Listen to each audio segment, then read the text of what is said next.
Welcome to Bridging Horizons, Young Adults Tell Their Stories Transitions webinar. My name is Nick Turkis, and I'm the Senior Director of Patient Education and Community Connections for the Arthritis Foundation. Tonight's panel will share advice on how you can make the transition process from pediatric to adult rheumatology as easy as possible. You also get tips on how to cope with transitions outside of the doctor's office, including how to handle tough moves and finding independence with a chronic condition. But before we begin, let's go over a few notes about tonight's events.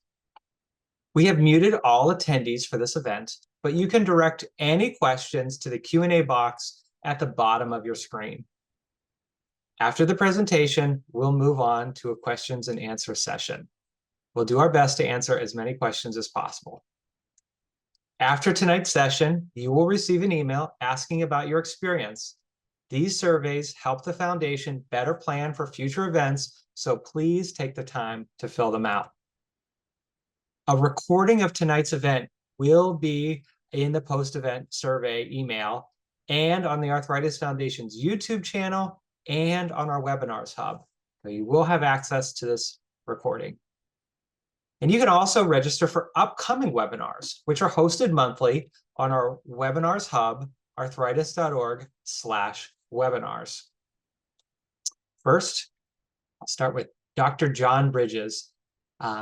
Dr. Bridges is a combined adult and pediatric rheumatologist at the University of Alabama at Birmingham.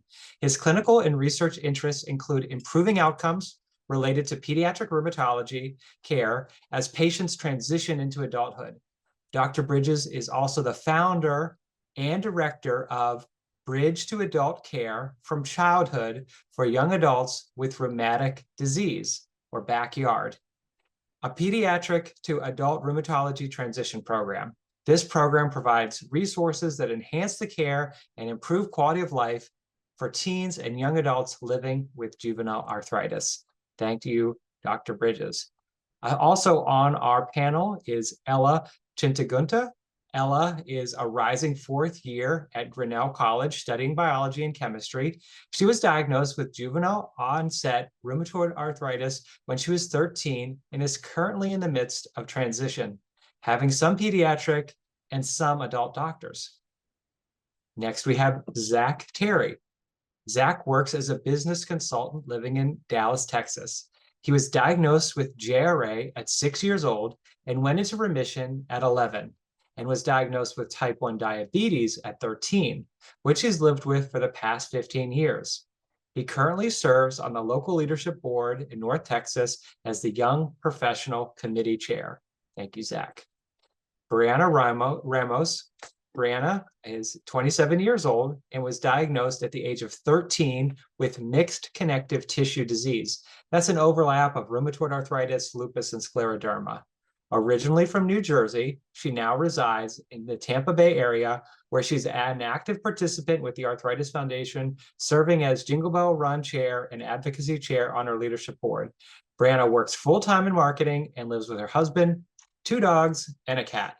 Thank you all for joining our panel tonight, and I'm going to hand it off to Dr. Bridges to begin the discussion. All right. Thank you, Nick. I'd like to thank the Arthritis Foundation for having us, for putting this panel together. I think you guys will find that I've got some information, but really these lived experiences with my panel mates will be really valuable, and it's really helpful to hear it from the people that are living or have lived through this time that we call transition. So we'll start off by giving ourselves a good definition of what medical transition is. So when we talk about transition in rheumatology, really what we're talking about is this process of moving from one side of the street to the other, depending on what your medical center looks like, from moving from a pediatric model of care to an adult medicine model of care. And process is an important word here, because this isn't a single visit. This isn't a single time that this happens. It's kind of a spectrum of time and a process where you're building steps on top of one another. And there's a lot of learning to be involved, both for the patient, the patient's family, and their new team of healthcare providers as they make that leap across to the adult care side. So, from a patient perspective, when you were diagnosed with something during childhood, there might have been a lot of conversations that happened over your head, and that you may not have wanted to remember or not have been old enough to quite understand what was going on. So, a big step in transition is learning about your medical history, about your particular diagnosis. And then once you feel like you've got a good handle on your diagnosis, the question is how to manage it, and how will you learn how to manage it with the help of all these people that are on your team. All right. So oftentimes people ask, when should transition start? So I know that the top line says best time to start is now. Perhaps the best time to start was yesterday, but the second best time to start was now, right? Because this is a process. It takes a while to accomplish. So the earlier you start thinking about this, the better. So oftentimes patients' parents start thinking about this process with their team of physicians and nurses and other providers. Um, really when teenagehood starts. So around age 14 is when we start to think about transition. That doesn't mean that the transfer from pediatric to adult care happens then, but this transition process gets going in early teenage years. Now, if you're on this webinar and you're an 18-year-old and this is the first time you've ever thought about transitioning from pediatric to adult care, that's fine. Like it says, now is a great time to start. It's never too late. But the slower process is probably the more ideal, but your team can make it work however and whenever you start. And this is really dependent on where you are and where you're going. So some pediatric rheumatology teams want to keep their patients until they're 18, and it's a hard cutoff. Some want to say a hard cutoff of 21. Others might have a system where they want a patient to have finished high school and kind of be well grounded in whatever the next step after that is. So maybe that's a year of college or technical school under your belt, or a year of employment, and living on your own. It varies center to center and provider to provider. So this is a good question to ask your pediatric rheumatology team the next time that you stop in for a visit. All right. So like I said, the biggest milestone to start out with is kind of understanding your own history. So we'll talk about this milestone one that we call getting to know you. So we can go to the next slide. So your medical history is important, and story is a part of that word history.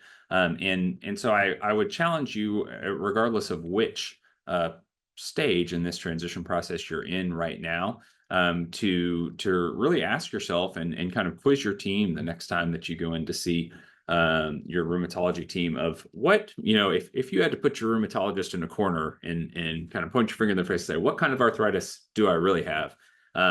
You would find out that we really do like to subclassify our patients into a lot of tiny different buckets. And that's not just because we have fun splitting hairs, and it's not just for job security. It's really to help us give you the best prognostic and diagnostic and kind of treatment option information. So sometimes on your after visit summaries and different paperwork that you get from your insurance company or hospital bills, et cetera, you might see different names for different types of inflammatory arthritis or other inflammatory connective tissue disease stamped on there. And sometimes that is there for billing purposes or to help accomplish getting a medication approved. But really, your team asking them face to face is probably the best way to get an answer to this question of what type of arthritis, how do you classify me so that I know this going into the future. The ideal way that this works is that patients with juvenile arthritis, that's your type of arthritis your whole life, even though you're no longer a juvenile after you've reached adulthood. It started when you were a child. So getting to know kind of those facts and what your diagnosis is important. And then really identifying your family history to know for every time you get asked that going forward into adulthood. All right, so once you feel like you've got a good grasp on what your diagnosis is, and you're kind of taking ownership of that, the next milestone is really playing a role in deciding your care. and how to manage your care going forward. So there's a little bit of a difference and kind of a handoff of roles between what's traditionally your parents or your caretaker's responsibility, transitioning into when you're in adulthood, what's going to be your responsibility. And these are some suggested timelines really for a typically developing teenager to gradually assume those responsibilities. So when you start into high school, that's the time when you really need to be comfortable speaking up, answering questions, and kind of co-managing the appointment with your parents or your caregiver that's there with you. That you're just not a warm body in the corner, but you're actively answering questions, occasionally spending time answering questions or asking particular questions alone with your parents outside the room, depending on the topic.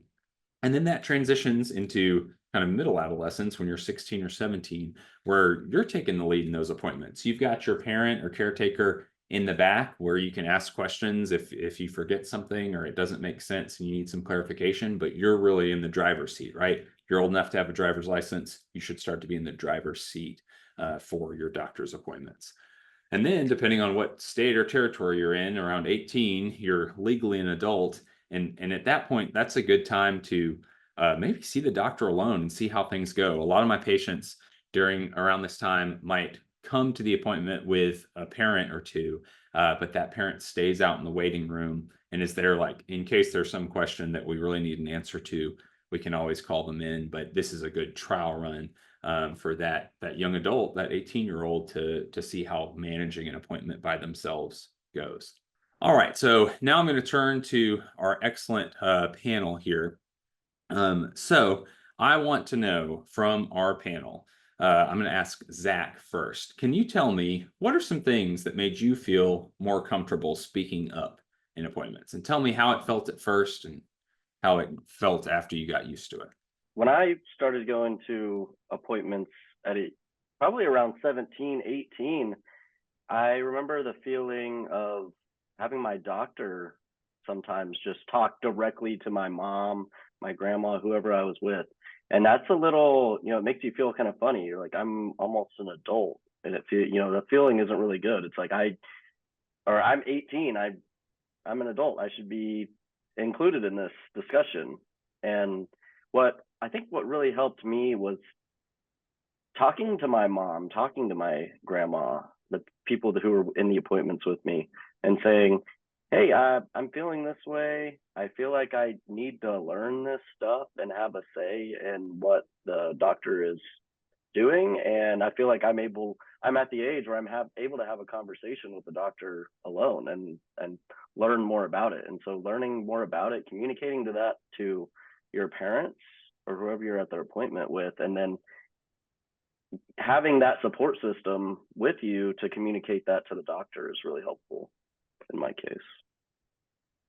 Yeah, so it sounds like practicing some and asking your caretakers like, hey, I want to stake in this. I want to participate.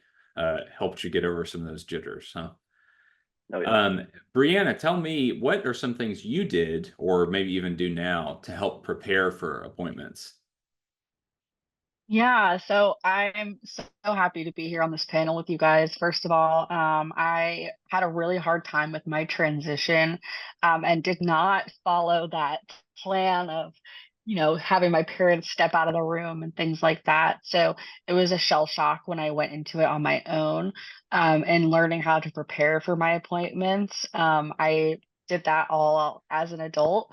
I would say, I think, as a when I was still in pediatrics, it was on the car ride there. We had an hour car ride to my doctor. So the car ride there, I would chat with my mom about things we had to talk about, questions we had, things like that. But now, I'm very more organized about it. I have a note on my notes app. I have a note on my phone that I keep questions on or things that come up between my rheumatology appointments to ask for the next one. And I feel like that really helps me just stay on top of things and not forget things.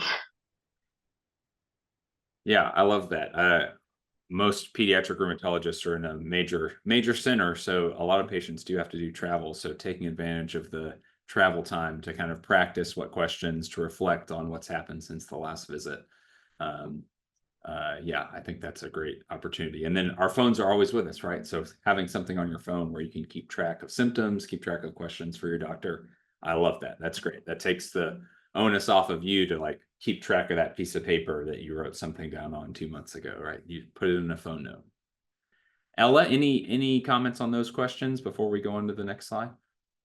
No, I was just gonna add though that I think sometimes like we say like once you become 18, like that's it. Like your parents will never come back, into that space. And I think like it's okay to know that there are times that having a parent or like a friend or like a partner is okay because sometimes that is like overwhelming in that space. And so sometimes like knowing like for me, like I was always told like at 18, that's it, like they're not there anymore. But I think over time I've learned that sometimes it is useful to still have support people. And so knowing that it's not like exactly a hard cutoff is also like sometimes comforting in that way.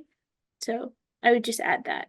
Yeah, I think that's a very good point, Ella. And it may differ, when you're seeing that adult rheumatologist the first time or even for the fifth time, different clinics may have different policies on like who can come back or if they need to ask permission to come back. A lot of this changed around COVID times, and then it's kind of gradually going back to what was normal before. But it's, if you need somebody there just like for moral support, even it's never a bad thing to ask to be like, hey, can my friend or parent or whoever's with me come back with me?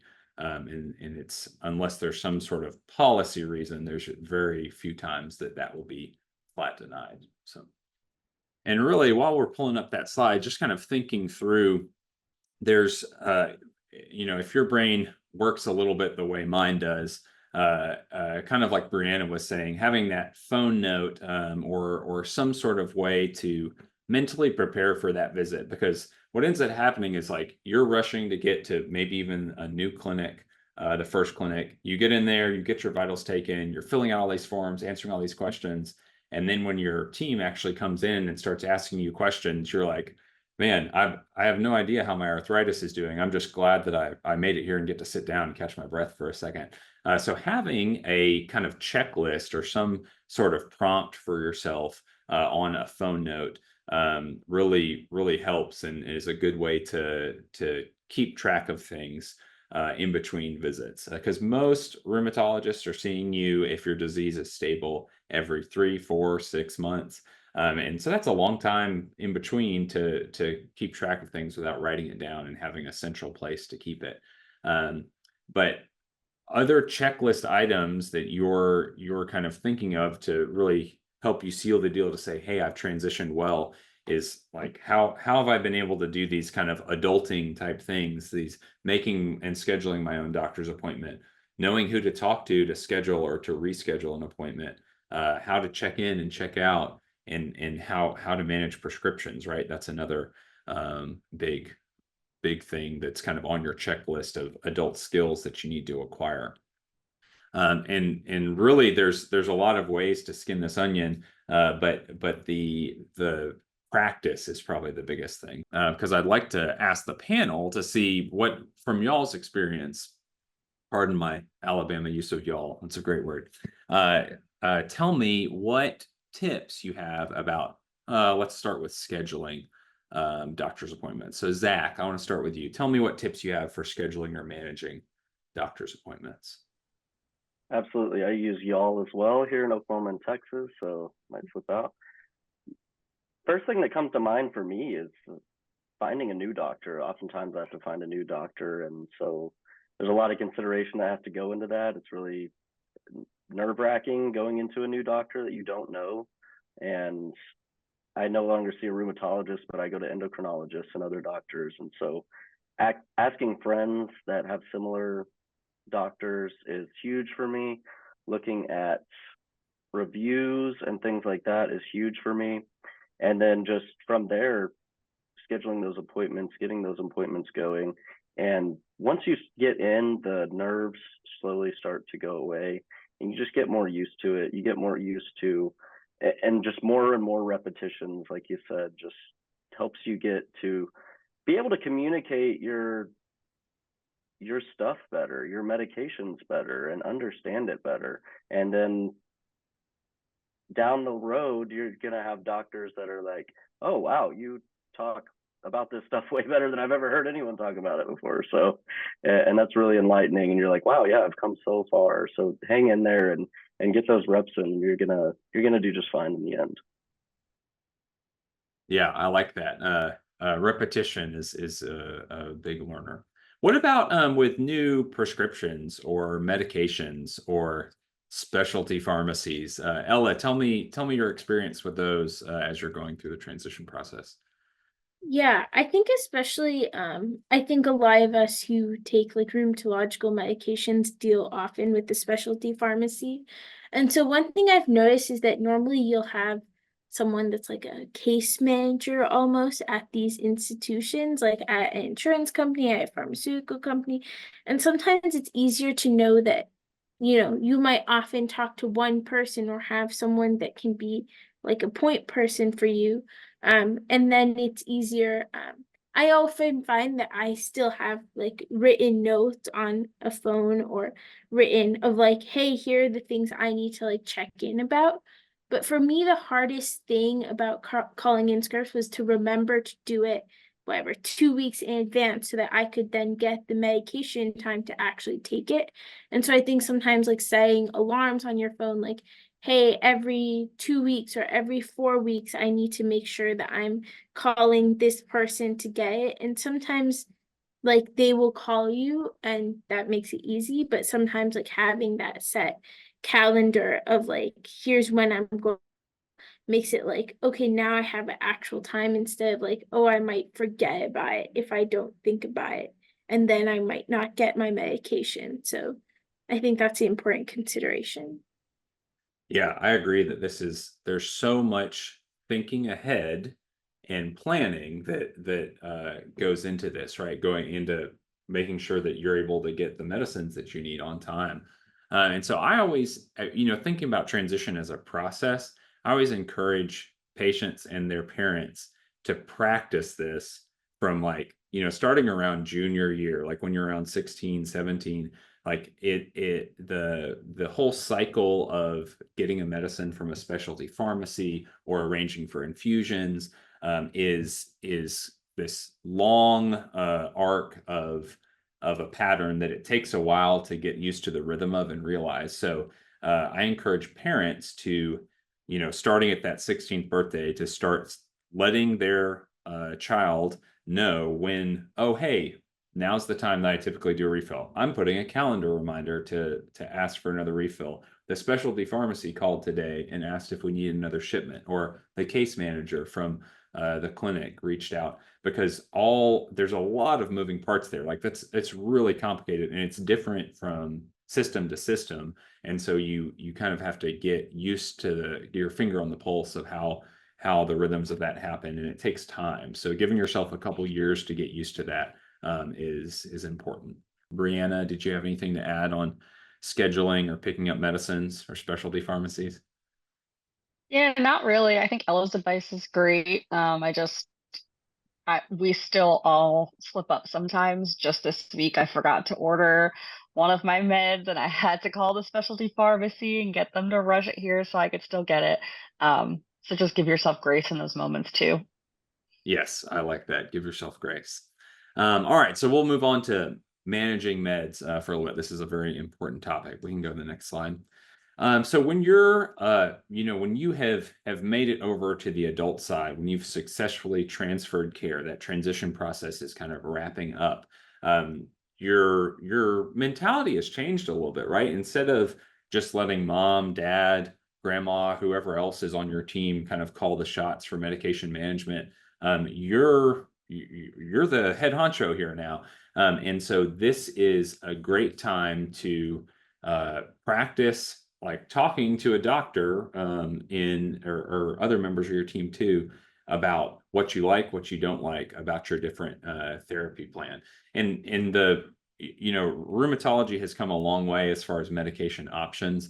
But a lot of our medicines are still delivered in less than desirable ways. There's no perfect, it would be like take a pill once a year is the perfect medicine, but we haven't developed that yet for most inflammatory arthritis.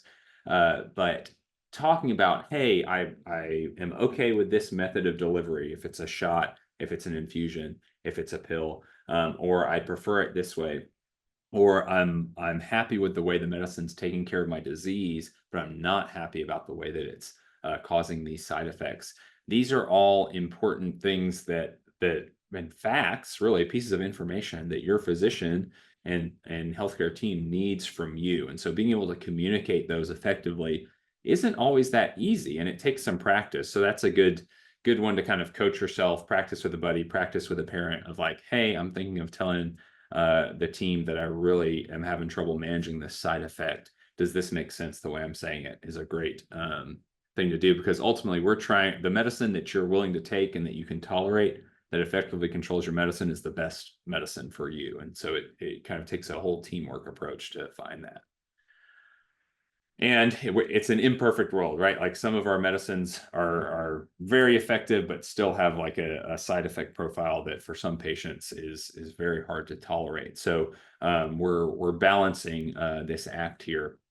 But as far as your ownership of the situation, sometimes you're like, okay, I can't, this is the medicine that makes the most sense for me, but I really don't like these effects. How can I keep control of this situation? And it's having honest conversations with your doctor, maybe deciding like, all right, I'm going to take it at this time of day because that's when I can tolerate the best, or other kind of behaviors that you can help to encourage yourself to stay adherent and take these medicines so that you can take good control of your disease. All right, so for these discussion questions, so I think I'll turn to Ella first. Ella, tell me, what did you do when you were prescribed a medicine you didn't like? Yeah, this has actually been a very recent frustration of mine, in that I think there are times when obviously there are meds that we don't like, and so I think it's trying to figure out, for me it was always like, at what point do I tell my doctor that? Do I tell them that at the very beginning when they first suggest like to try and take this? Is it that I try it and then I say, hey, this isn't working? And I think that really depends on what the issue is. And so I think my advice is always like speak up earlier, because they can always try and like help find a solution, and it might not always be like your dream solution, but it might work slightly better than the solution initially there, and ultimately it has to work for you. Like I've gone down many a time a rabbit hole where I'm like, yeah, I'll try it, and then I take it and I realize I'm not adherent to it at all. Like I don't take it because it's just, I didn't speak up at the time about, hey, it would have been better if we could find something that had a lower side effect profile, or we could find something that I could take at night instead of in the morning, or like all those things. And I think like realizing that your doctor also wants to see you succeed as a person and not just like as this patient, right? That like it has to work in your schedule, it has to work in your life. And so speaking up about how those things make you feel is super important.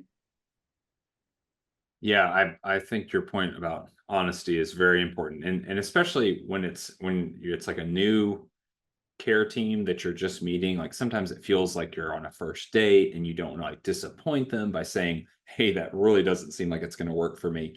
But really, we appreciate that honesty, because that lets us decide, yeah, how can I best take care of Ella, or how can I make this work for her life and control her disease so that she's able to accomplish the things she wants to accomplish. So and then I want to turn to Brianna. Tell me, have you ever missed a medicine? What did you do when that happened? How was the outcome?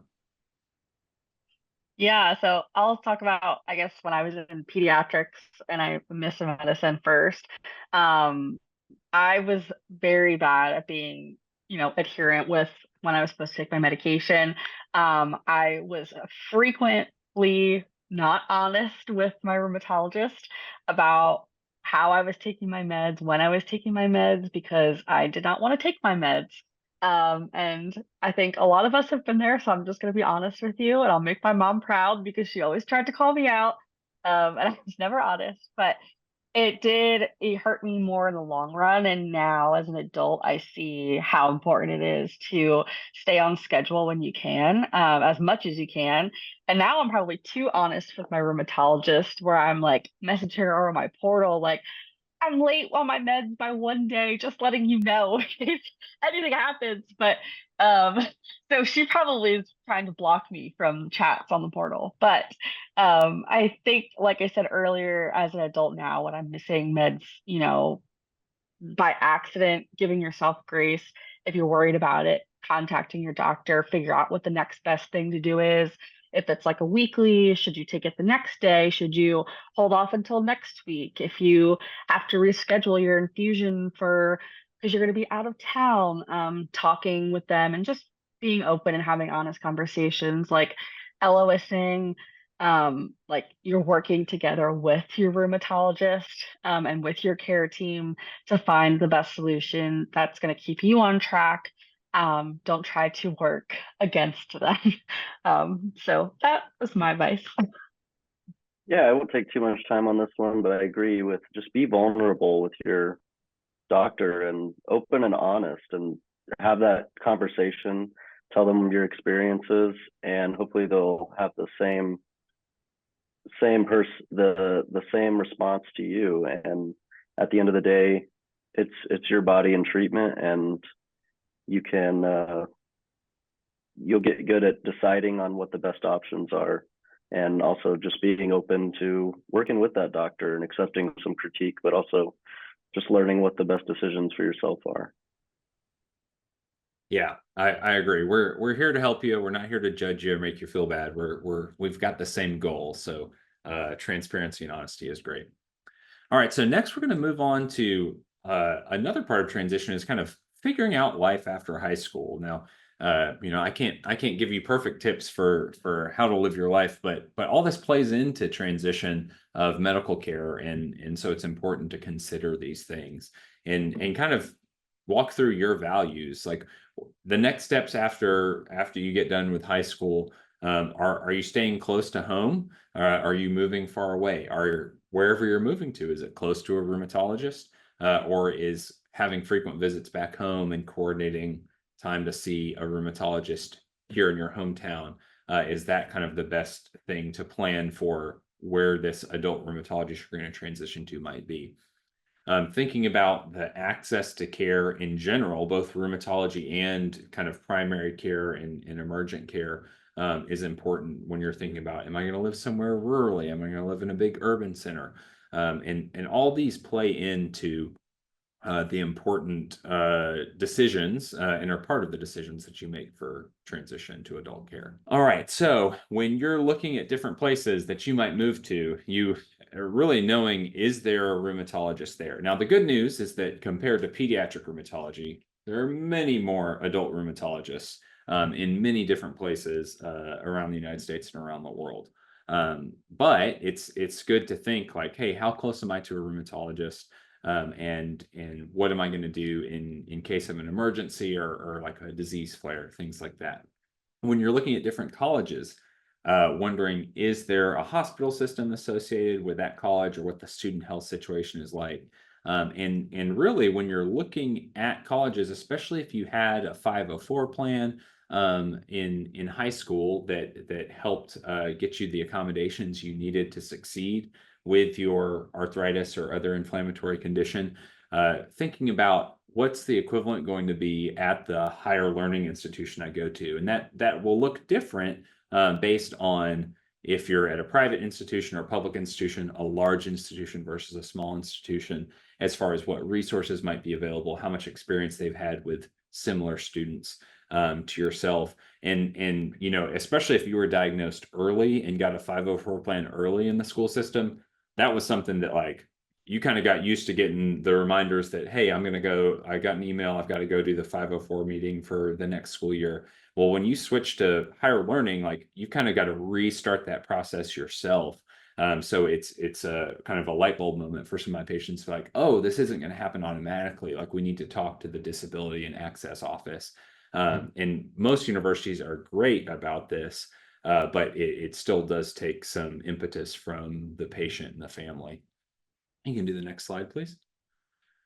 All right, emergencies. We can't predict when they happen. Flares, hard to predict when they happen. So having kind of a good plan, playing this game in your mind, what am I going to do if my arthritis flares during my first semester away, or when I'm in the first 6 weeks of starting a new job? Who am I going to call? How am I going to get where I need to get? And who am I going to lean on for support during that time? So planning ahead for this and kind of thinking through it, talking through it with your care team is important. All right, so for this discussion, I want to turn to Zach, and I'm wondering, what factors did you consider when choosing college or a job into the workforce after you graduated high school? Yeah, for me, so I was a first generation college student, kind of went into it not really knowing what I was getting myself into. And especially on the medical side, my university had a university pharmacy and all that, but I never really reached out and did those support systems. I wish I had, because there were a lot of support systems out there. And I was too anxious to go to the university pharmacy because I was afraid that I might see friends there or students there that'll judge me. In hindsight, I encourage people to, go out there, get those resources. I've never really had that many bad experiences of a medical case and that affecting friendships or relationships. And so I encourage you to not have anxiety around that, and just give it a try, see what those resources are out there, and take advantage of those if you can. Yeah, I think that's a great point. And even when you're kind of leading up to that transition, if you're going on college tours and things like that, that's a great time to ask about the accessibility and disabilities office and things like student health and other resources that they might have. Not that that's going to be the ultimate decider for you on where you're going to pursue school, but it certainly plays a role, right? Brianna, tell me how did you have any medical emergencies or flares when you were away from home, and how did you handle them? And if you could go back in time and tell your younger self any tips, let us know what they are. Yeah, so I didn't have any really big emergencies while I was away from home, but I did have a plan in place if something were to happen because my family was in Jersey, my rheumatologist was in Philadelphia, and I went to school in Tampa. So I had a conversation with my rheumatologist before, obviously, I went down to college, and was able to get in touch with a rheumatologist in the Tampa area. That was kind of a backup plan if anything were to flare up, if anything crazy were to happen and I needed to see someone right away. I had that plan in place. But other than that, my plan was really to make time for it on winter break, summer break, when I was home doing this follow-up appointments. And if anything came up as needed, they were really just a phone call away for me.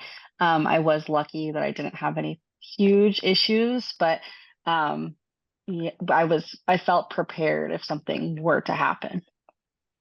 Yeah, I think having a plan in place is great. And sometimes, I feel like I'm asking patients to like look into a crystal ball and tell me what their future is. Because if you're, I'm here in Birmingham, Alabama, and so if I have a patient who's going to Florida for college, but then wants to move back somewhere in Alabama, then I'm thinking, oh, it would be great to go ahead and establish with an adult rheumatologist somewhere in Alabama. You could come back during winter breaks, summer breaks to see them, and then maybe have somebody locally.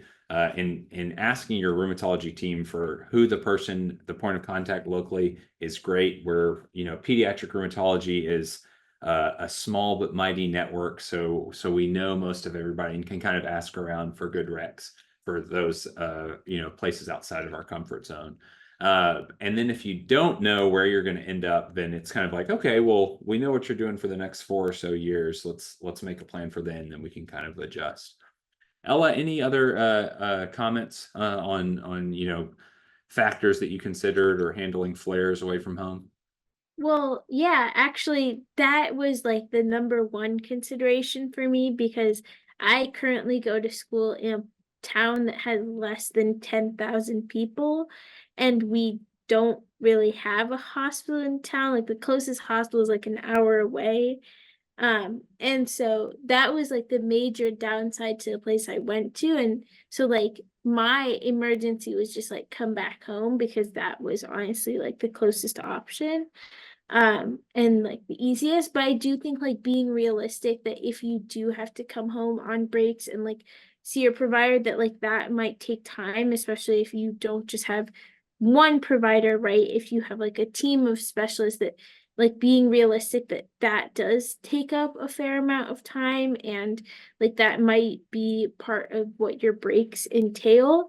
And also I got this advice from another friend that sometimes like if you know of like a combined like pediatric and adult provider, that sometimes those are like good people to like know in your area if you're like in that young adult age, because sometimes they're like most familiar with like the pediatric side and the adult side, and like can help you navigate, especially like during that time.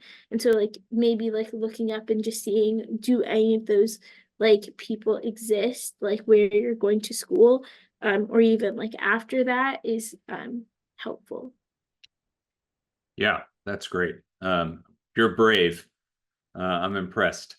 We're talking about now making the leap, and really when you're thinking about making that leap, there's some important differences to realize between a pediatric model of care that you've been in, that you were diagnosed in and managed in, and what an adult model of care looks like. So pediatrics is really focused on how do we help these patients grow and develop, versus adult care. Our patients are mostly developed, so we're trying to maintain, keep a good thing going, and keep well-being as patients are aging. And then so that's kind of the how things are oriented as far as care goes. And the approach for practice pediatrics is really focused around the family unit, so the caretakers and the patient. And it's a shared decision-making model, particularly as patients age and as you're getting towards that transition time. There's even more players in the room that are voicing their opinions and have stake in the game, skin in the game, if you will, have a stake.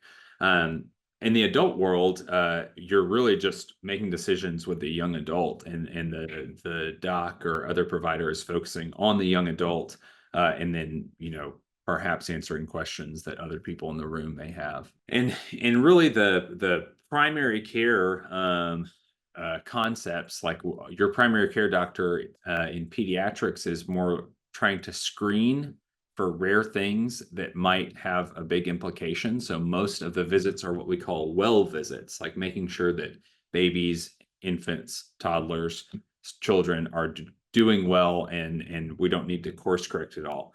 Compared to primary care in the adult world, like most, they're used to patients having chronic conditions, and it's kind of managing those as they go along. Now, all of the people listening to this call and interested in this call, in addition to needing a primary care doctor, also need specialty care. So things like rheumatology, endocrinology, other specialists.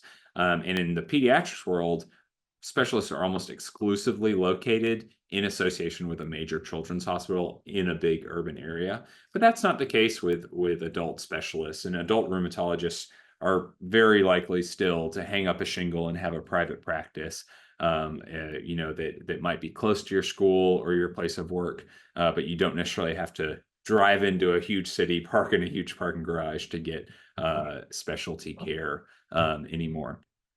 And then multidisciplinary clinics are more common in pediatrics. Like, let's say if as part of your MCTD that you had some renal involvement, kidney involvement, and you needed to see a nephrologist too, or you're managing your JIA and your diabetes and trying to get those in the same visit. When all the providers are in the same place, that can happen. Sometimes they even have shared clinics.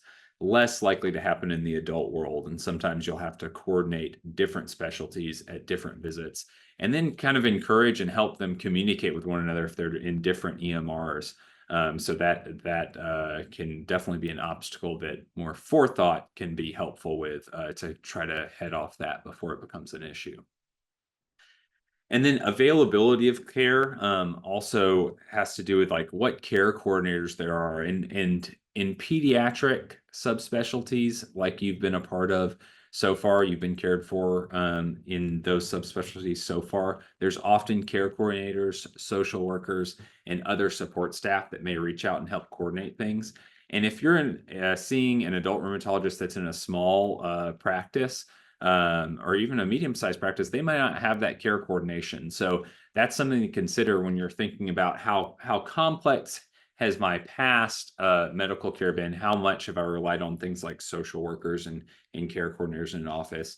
Do I want to seek out an adult rheumatologist that has that as part of their staff, or would I be fine seeing a smaller group and kind of coordinating my own care? And then length of time. So pediatric rheumatologists are blessed to be able to spend a lot of time with our patients. We love our patients. We do very thorough physical exams. We examine almost every joint you have.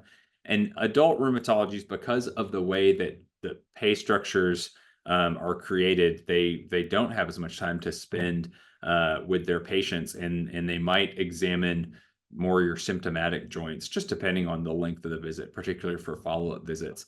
And so getting used to that pace and being able to communicate what you need to communicate in that short period of time takes practice, and it is a big switch. So I definitely want everybody to have that in mind, and that's why kind of coaching through this helps. We talked a little bit already about time alone. Sometimes in pediatric care, you get a little bit of time alone with the visit, and then depending on the adult side, it really just, you can have all of the time be alone with you and the doctor. It just depends on who you want to bring with the visit, bring to the visit with you. And then you really have to be a self-advocate as an adult. As an adult in an adult-centered clinic, like you are your advocate compared to when your parents or other members of your team were your advocate, and that takes some getting used to, and again is something that you should practice. And then you're the person who's making those appointments and medicine refills. It's not mom or dad anymore, and then really you're the person who's deciding, am I going to take these medicines or not? How honest am I going to be with the doctor about taking them or not? And so all that is important for you to be able to do and to kind of take ownership of, and is kind of the end point of this whole transition process, is that you're doing all this yourself. So dosages can sometimes vary based on weight in the adult world, but that's much more common in the pediatric world. Doses are typically standard for an adult size. And then pain medicines, depending on the practice, are sometimes more liberally used in pediatric care than in adult care. Sometimes you'll get referred to a pain management clinic.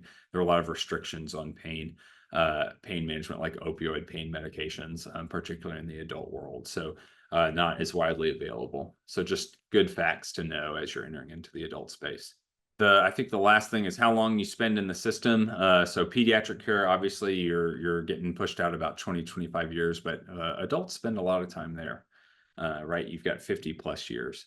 And so this next slide is a shared management approach, which is just kind of looking that as you go from true pediatric care to true adult care, the parent's role is changing from being a provider of care to a manager to a supervisor, then really to a consultant, and then to kind of not be a part of the care anymore. While the youth, as they go into young adulthood, is getting care, receiving care, then provides some self-care, starts to manage things, starts to supervise, and then is calling the shots, is leading the visit.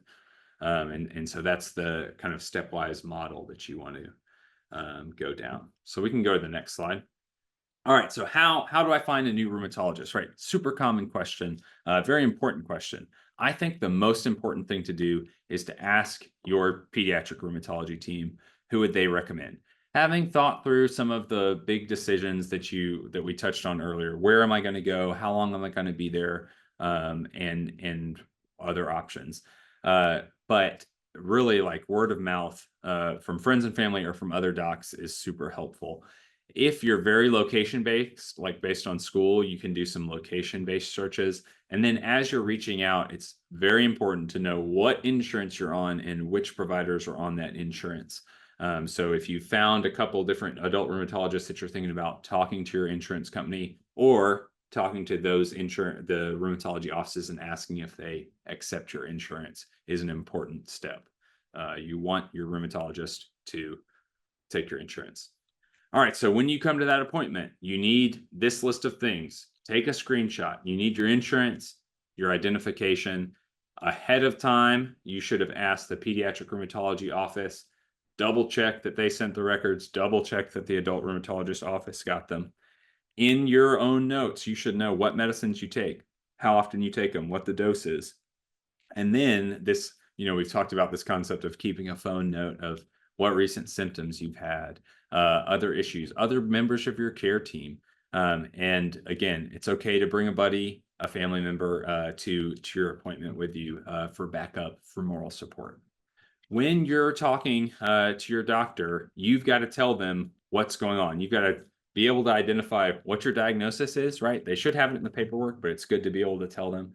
You've got to tell them other past medical problems you might have, what symptoms they need to know about, if there's anything new, if you feel like your arthritis is stable, if it's acting different, if it's getting worse, getting better, how it's responding to medicines. If you've got new symptoms, if you're noticing new skin rashes, if you've got something like psoriasis, that kind of rings our alarm bells because we're like, oh, should, that classification that you have, should we reconsider you? Is this the time, if you're not responding well to medicines, is this a reason why? And we need to consider what other options are. Are you having other symptoms that could be from a side effect of a medicine? And then really being able to identify what your goals are. Are you shooting for low disease activity? Absolutely perfect disease activity. What are you trying to accomplish? Are you trying to do a weightlifting regimen? Are you trying to run a race? Help us know what your personal goals are so we can help you get there. And that kind of plays into how it's affecting your function, your relationships, and your mood. All right, what about insurance is a huge question. So understanding your insurance is super important. It's so important that the Arthritis Foundation has multiple other resources for how to tackle this hairy topic. Because you might not know anything at this point other than that you have insurance or you don't have it. But understanding what your policy covers, what your deductible is, what your copay is, how it affects things like specialty pharmacies, infusions, in-hospital stays. All of these are really important. And it varies from clinic to clinic how you might manage these from state to state. So I highly encourage you to use the resources available through the Arthritis Foundation for understanding insurance, particularly now when you're transitioning and perhaps getting on a parent's plan or getting your own new plan. But another time that it's really important to think about this is when you're getting your first job. That may be now, that may be in a few years, and when you're evaluating different benefits options. This is huge, deciding which insurance you get for somebody who has a pre-existing condition, who has to take specialty medicines or infusions or things like that. This can really make or break things for you financially. So being smart about this, using resources like this, asking your family members and other trusted people to kind of help guide you through the way. All right, so we've got a few more discussion points. All right, so I want to turn to Ella first. Tell me about obstacles you face or are currently facing in what you said was an active transition process right now. Yeah, so currently I've transitioned every doctor but my rheumatologist because I'm very attached to them emotionally. And also because I'm just waiting until I figure out what I'm doing after college because that's what made the most sense for me.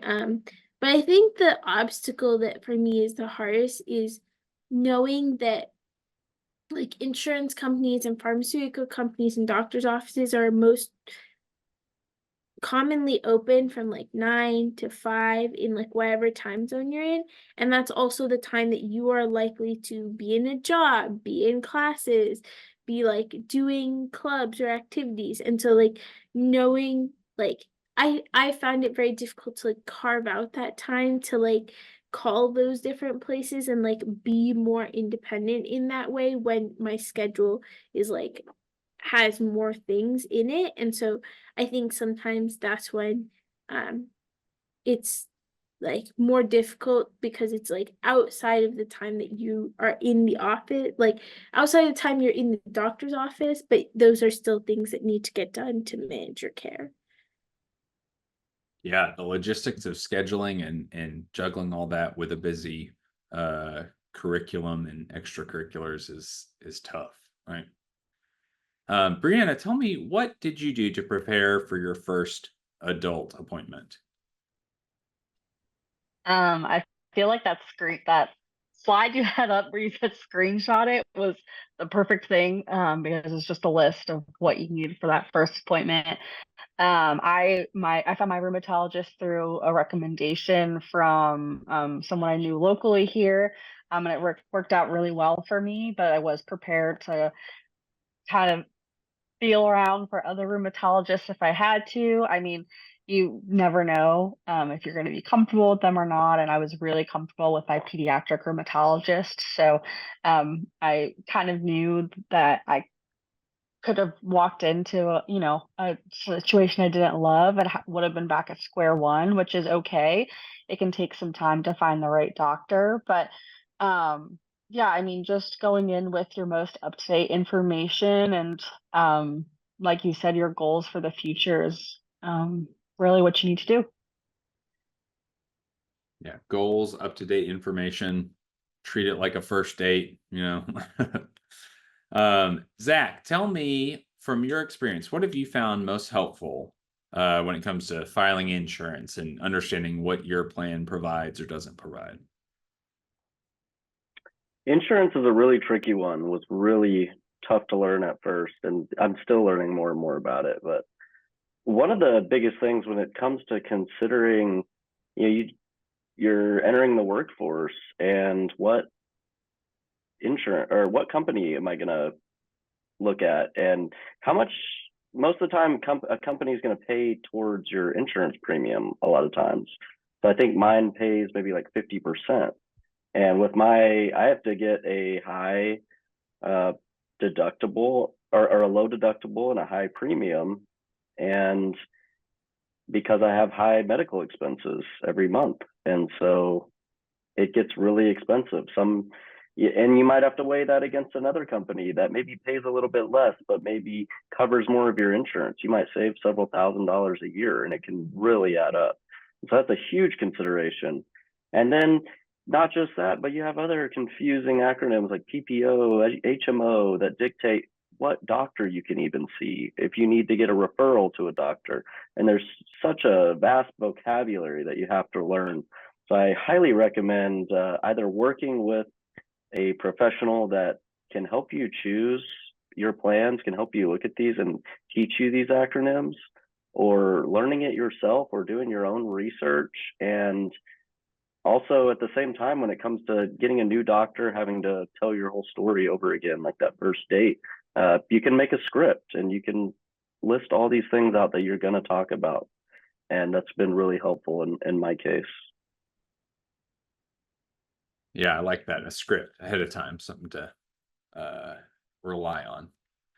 Next, we're going to talk about life after high school. So what is this like and kind of, beyond the doctor's office? All right, so I want to hear let's start with Ella. How did you approach explaining your arthritis to new friends? You're meeting lots of people after high school. Tell me how you explained it. I think for me, I just kind of waited until it came up.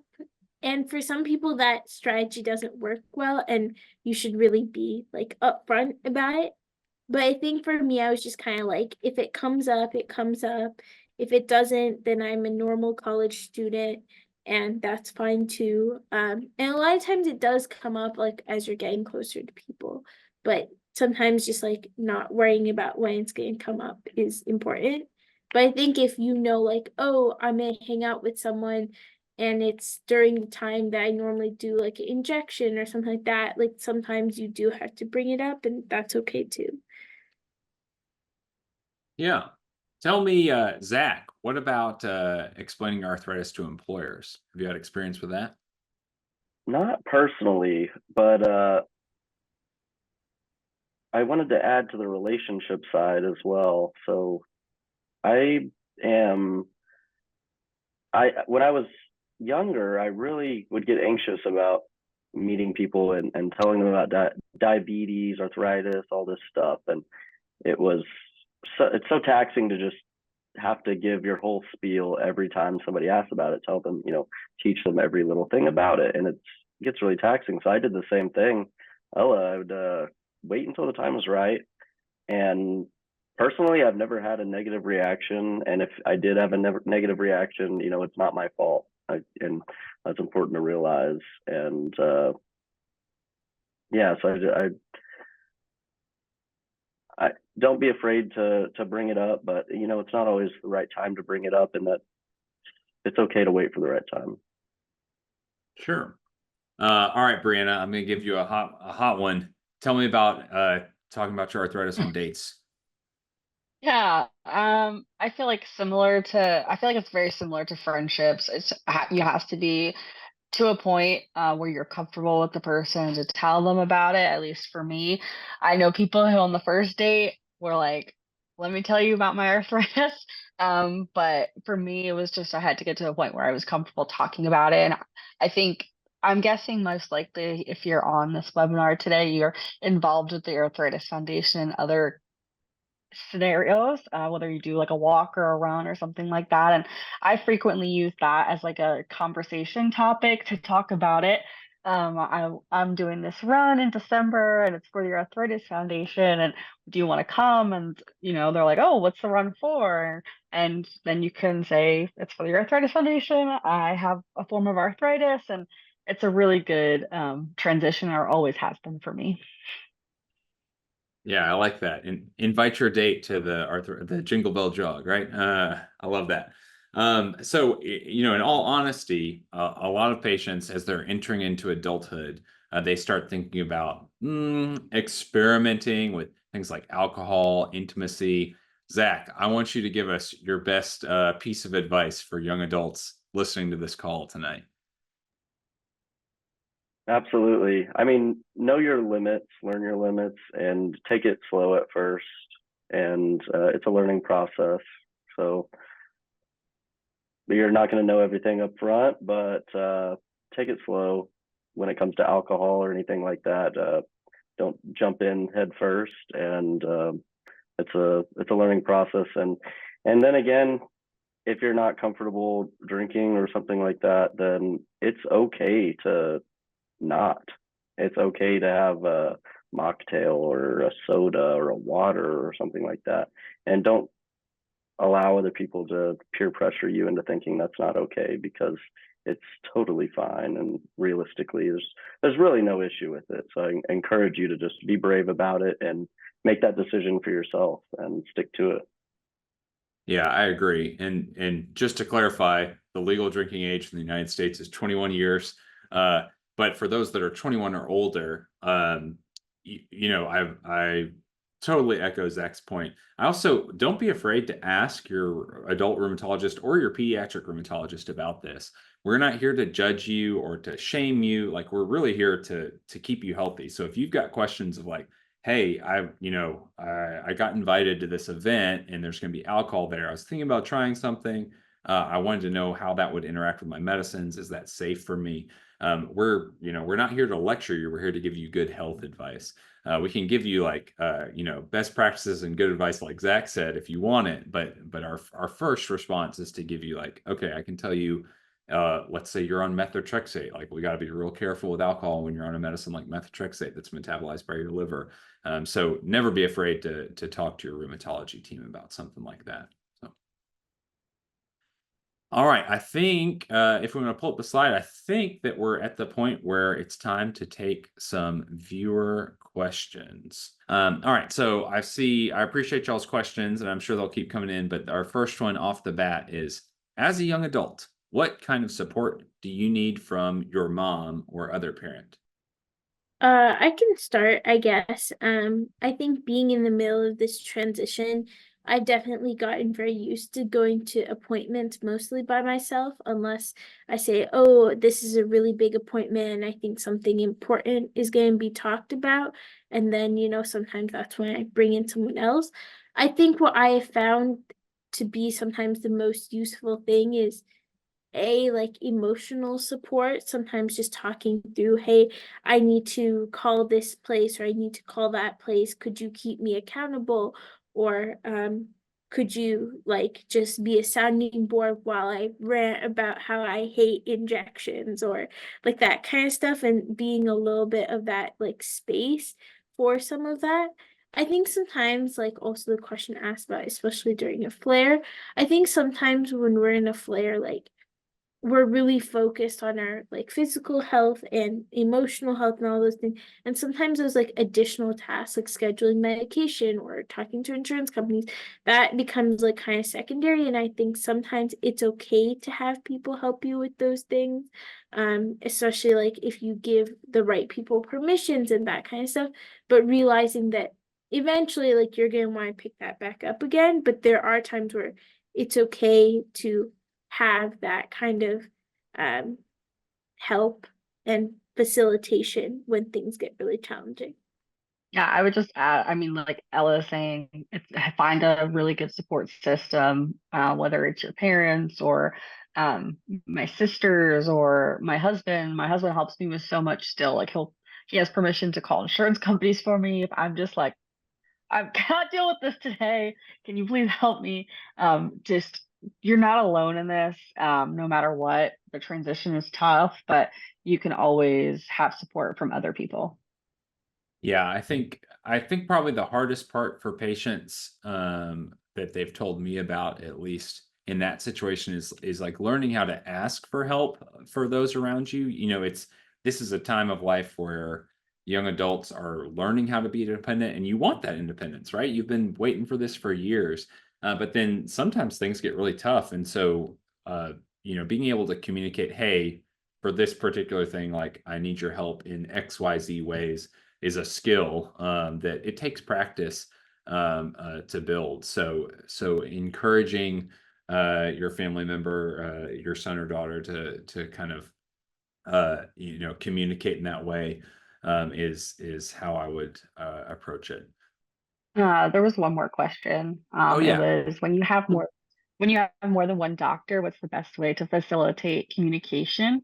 Um, I think none of my doctors are connected within like the same network, unfortunately. Um, so if I see a specialist in between appointments, I'll say, "Hey, rheumatologist, I just went to my XYZ specialist, and this is what happened there," so that they're up to date on things as well. Um, Along the way, I think for me, it's something I add to my notes on my phone, and that's something I just have to remember to communicate. Yeah, I think that's a great point. Go ahead, Ella.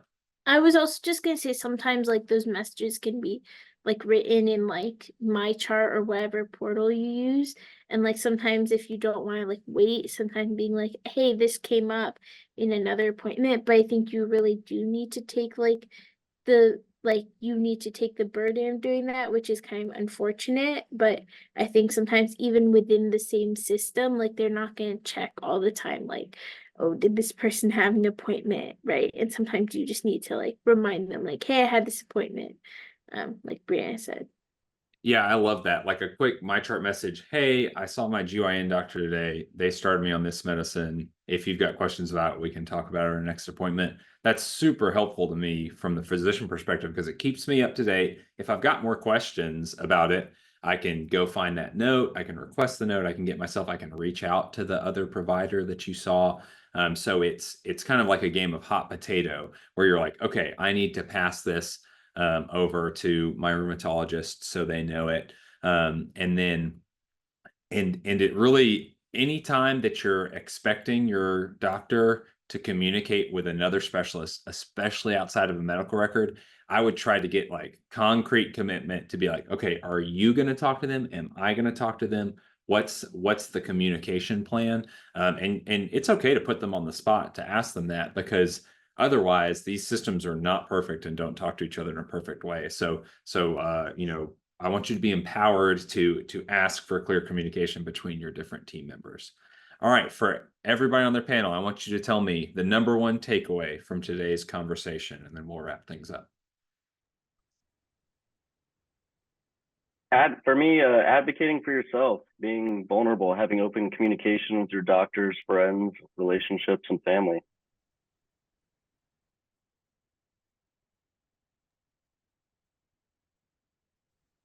For me, I guess it would just be like being prepared and trying to figure out, like, before you go into scenarios, what will that scenario look like? Maybe even like talking about it beforehand with various people, trying to get a sense of what's going to happen so it's not as like unknown in that scenario.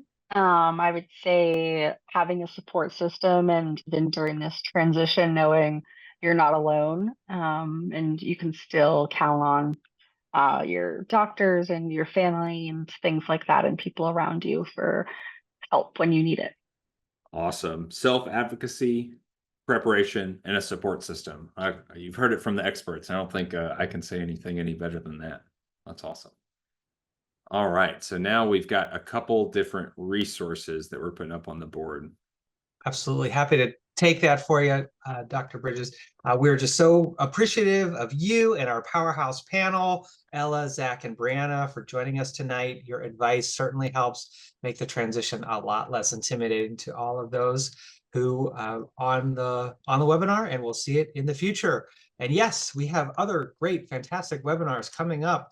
Arthritis Myth Busting, August 22nd, and Navigating Financial Challenges of Arthritis on September 26th. You can always register for those events at arthritis.org/webinars. And we do post all of our past webinars on that same webpage and on YouTube.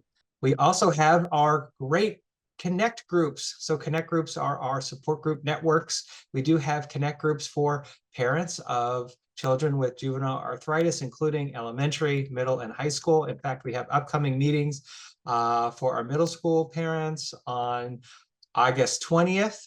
We have a young adult Connect group talking about accommodations on August 20th. And our parents of high school students have an open mic or open share session on August 6th at 7 o'clock. You can always register for those at connectgroups.arthritis.org. And if you have any questions about insurance, paying for care, finding a doctor, better understanding your disease, please check out our helpline at 1-800-283-7800, helpline at arthritis.org, or our website, arthritis.org/helpline. They do have both English and Spanish team members that can help, speaking members that can help you out. And we can even help connect you with other volunteers that are dealing with their arthritis. Again, we will send you a survey. Please fill it out. It really helps us know what type of programming that we should do in the future. And we really want to serve the arthritis community the best we can. And lastly, thanks to our partner, Amgen, for helping support this webinar. We hope you all had a fantastic presentation, a great night, and we appreciate all the support here at the Arthritis Foundation. Thank you so very much to our panel and everyone here tonight.